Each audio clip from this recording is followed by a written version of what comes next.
What's up, everyone? Hope y'all are being safe with all that snow and ice out there.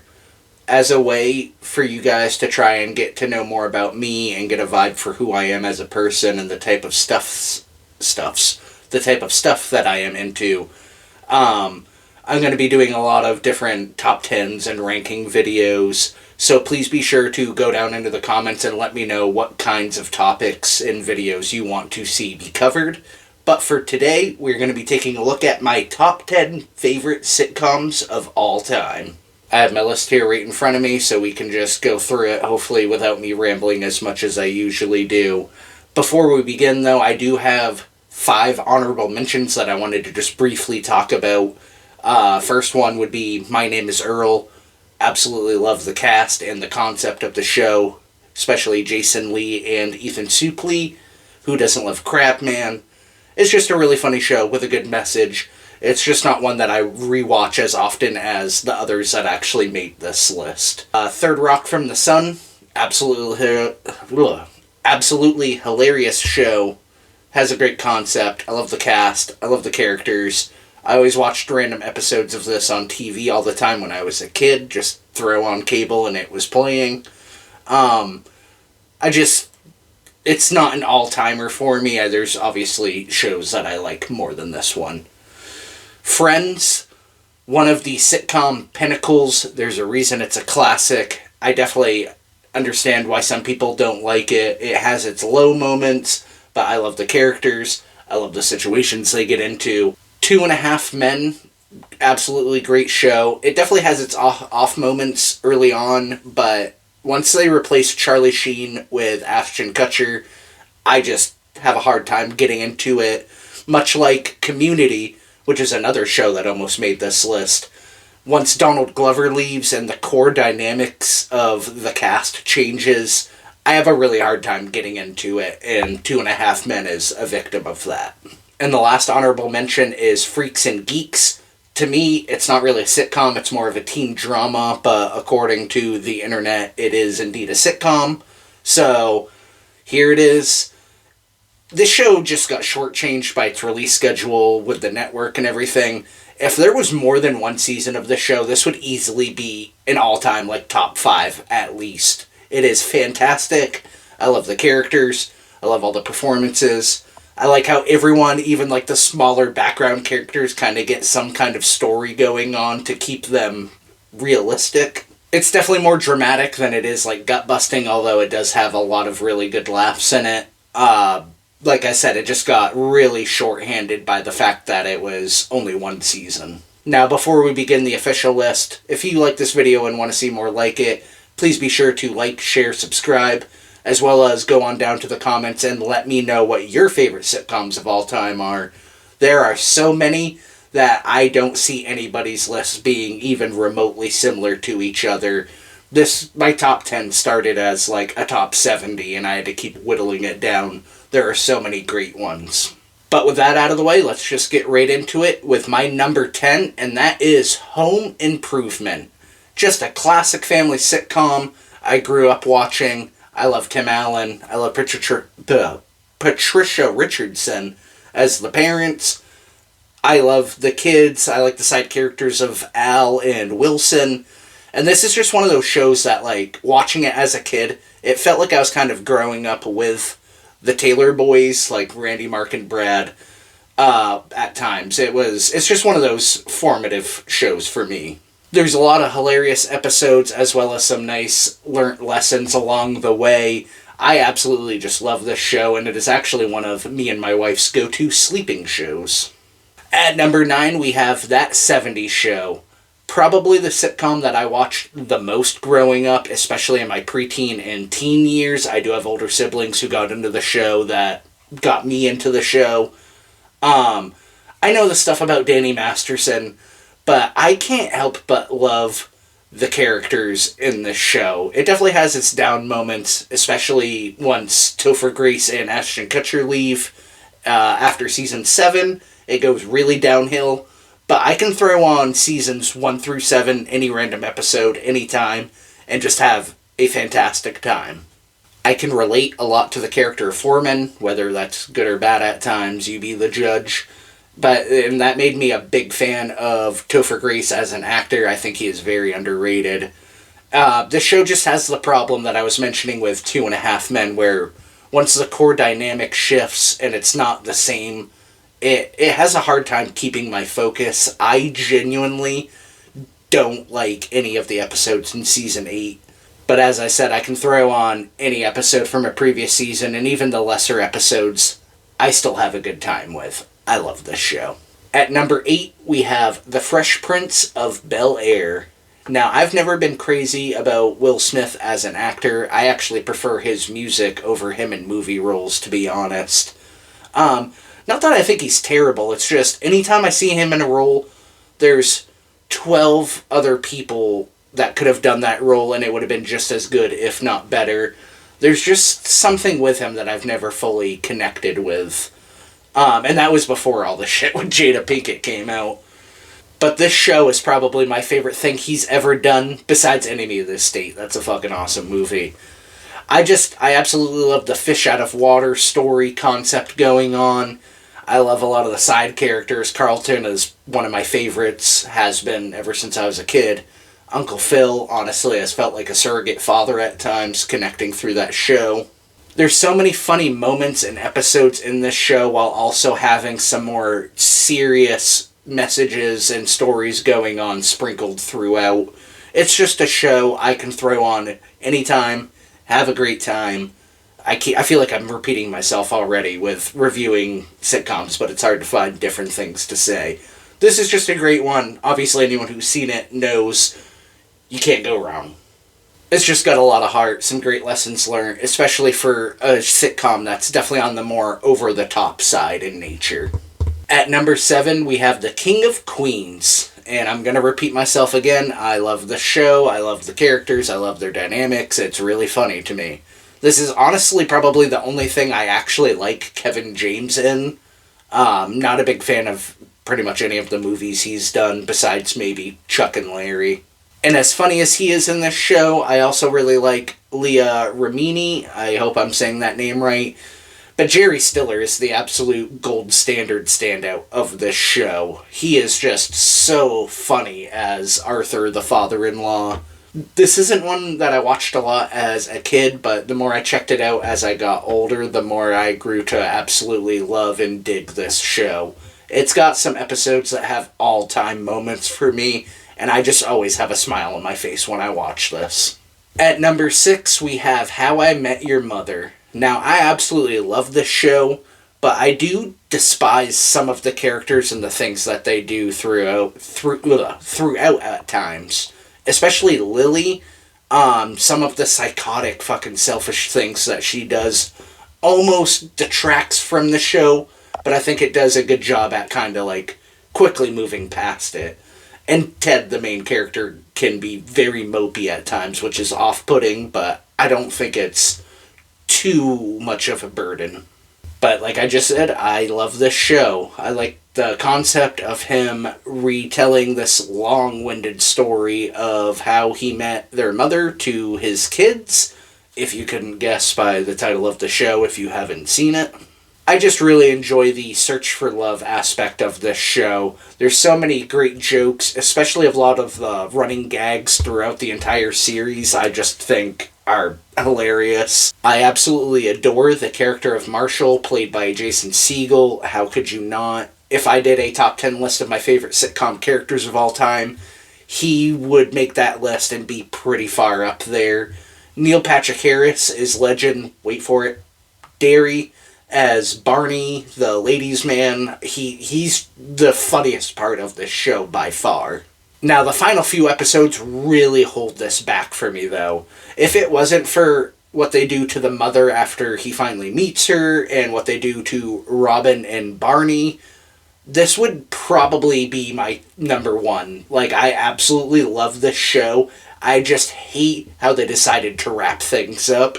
I actually think this show works better if the episode, spoiler, where he actually meets the mother at the train station, if you stop at that episode, it's nowhere near as bad. It's just, those last couple episodes just bother me to no end.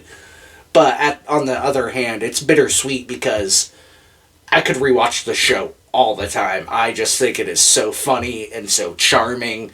It's got some nice messages. It's very sweet. But as is, it's still a show I can constantly throw on. It's just once I get to the train station episode, I usually just stop there. At number 5, we have Married with Children. Another classic sitcom. Definitely not the type of show you would see a lot of nowadays with the humor, particularly pertaining to Al. This just always absolutely kills me with the jokes and the family dynamic and the situations they get into. I love Ed O'Neill. Katie Sagal is great. This show made me have a huge crush on Christina Applegate growing up. I can't remember the name of the guy who plays Bud, but he's also very funny. This is just an absolute blast of a show. I really don't know what else to say about this that I haven't already said for some of the other shows. But anyone who's watched it, you know, it's classic. It's one of the greats for a reason. At number 4, we have It's Always Sunny in Philadelphia. This is another show that would have had an easy shot at being my number 1, but I am one of those people that feels that after season 12, the quality kind of got very hit or miss for me. Now, don't get me wrong, this is still an absolute gold standard of a sitcom. There are so many episodes that, like, I've seen them 100 times and I will still laugh my ass off at them. I quote so many parts of the show every day. There's a few episodes in the first dozen seasons that I don't particularly care for. They're not ones that are like terrible and like I want to skip them, but they're definitely, there's some all-time highs and then it just kind of dips down to like, oh, that was okay. So, but which makes it seem worse because some of the other episodes are just so funny and awesome. And I also don't think giving the characters more dramatic edges in the later seasons really help. I think they should have stuck with the Seinfeld approach of people not learning their lessons and not growing as people. I like the core idea of just these selfish assholes just doing whatever they can to better their lives and fuck anybody else. That withstanding, it's still a fantastic show. Like, I laugh until my sides hurt at times with how funny this show is to me. I have a hard time picking my favorite character, although it would probably be either Dennis or Frank. But I love them all, and I love a lot of the side characters that pop up every now and then as well. Especially the McPoyles are so fucking creepy. I like the Pondy episodes. Cricket, obviously, you can never go wrong with him. And there's just so many quotable lines, like I was saying. Like, I quote this show every day of my life. Usually it's a Dennis line, which I don't know if that's a good thing or a bad thing, but he is a 5-star man. And this, to me, is so close to a 5-star show, but not quite. At number 3, we have Boy Meets World. What started as a more kid-centric sitcom and eventually grew into more of a teen drama. It's another classic from my childhood that I feel like I grew up with these characters as the show went on. I can still remember the first time I watched certain episodes of this show. It just means a lot to me. I always thought Sean Hunter was so fucking cool.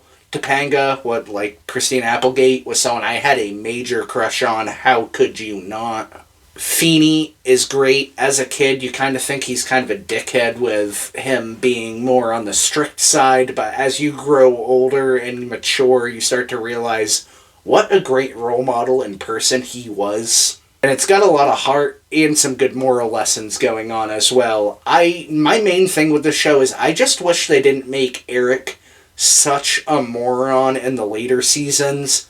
I get the show, you can kind of look at it as through Corey's eyes. So the first seasons, Eric's just this really cool older brother, because that's what Corey views him as. And then as he gets older, he realizes, he might not be the brightest. So I like the idea of doing that. I just wish they didn't make him such an idiot. I wish they would have kept him more as the aloof, cool guy who just likes to hang out and make out with girls. But there's just so many classic moments in this show, I can never get enough of it, and you can't go wrong putting this absolute gem on. It is one of the all-time greats, and it is there for a reason. At number 2, we have Seinfeld. Another show that I've seen so many times that it's one of my go-to sleeping shows. I totally understand why people might not like this show. It's got really despicable characters doing some fucked up things throughout, and the humor is very dry and off-putting at times. But this show cracks me up to no end. It's just one of the best in my book. Second best to get technical. I love how there's so little plot going on. I mean, they make jokes that it's a show about nothing. But the fact that they can find so much humor and crazy adventures through the smallest, most minute interactions or ideas is just crazy to me. And I can't think of a single episode that I don't at least laugh out loud at. Every character in the show would be absolutely intolerable in real life, but through the lens of the show and the universe they're living in, it's just a blast. I love all of the characters. I love their dynamics. Once again, stuff you've heard me say for most of these other shows, but sitcoms are mostly about characters and their dynamics. That's how you get the crazy situations that you get. Even side characters are like that appear in one episode are memorable almost 30 years later. It's crazy. And there's so many bizarre and uncomfortable situations that some of these people get into. Much like Sunny, I really get a kick out of people being selfish and just trying to advance their own life without any care of how it affects anybody else. I just like that it's focusing on the scumbaggy nature of people instead of trying to focus on how cool and likable people are. While that is fun, I do enjoy this approach a lot more. It's simple, but it's absolutely great. And at number 1, the absolute titan of my childhood, Malcolm in the Middle. This just always felt like the most relatable family to me. I grew up in a household with a lot of siblings. It definitely got very rowdy at times. We were also not living in mansions like Will Smith and everything. So I like how this show takes those, I don't know if they're lower class or middle class, but it takes those concepts. It doesn't stretch believability with like them going and doing crazy expensive things. Like the house and the environment reflect their actual situation. And I like how every brother has like a prodigal type ability at something. Malcolm's a genius, Reese is really great at cooking, Dewey was a musical prodigy. It's just so funny. There's some of the funniest stuff I've ever seen in this show, especially as a kid. It was like mind-blowing how crazy it was. And it was also one of the first sitcoms I ever saw without a laugh track, and I think that tremendously helps it. All the casting characters are absolutely great. All the brothers do absolutely fantastic. I love how they bounce off of each other and how they're similar, but they're so different at the same time. I love that Bryan Cranston gets to just be one of the boys instead of being a more responsible adult. He's just almost like another kid that Lois has to take care of. And speaking of Lois, I've always enjoyed her. She actually reminds me a lot of my mother in a way. In certain ways, at least. My mom wasn't like a yeller or anything like that, but she was definitely like the commanding voice of the household, much like how Lois is here. Just someone who has fun, but also won't take any shit when it needs to be serious. I just have so much fun with this. I have so much nostalgia for this. I just absolutely love this show. I know I'm saying the same things I've said for the past 9 other shows, but take that and just more to this one. It's just fantastic. It holds up great. It's still relatable to this day. I am just fingers crossed praying that the follow-up reboot legacy sequel show, I don't even know what to call it, Life's Still Unfair, I just hope it lives up to how much I love the original. It is, not easily, but by still quite a gap, my favorite sitcom of all time. And that's my list. What did you think? What were some of the egregious snubs that you hated that were left off of this? What are some that made my list that you can't comprehend? Let me know down in the comments. And you made it this far. Just like, share, and subscribe. I don't have anything to bribe you with, but you should do it. I will be continuing my Wes Craven review series in the near future. Let me know in the comments if you have a specific one you want to see reviewed first. And I will also be coming out with some more top 10s and rankings, just trying to mix things up a little bit. But thank you all for watching. Thank you for making it to the end. And I'll see you guys next time. But until then, see ya. Don't get gonorrhea.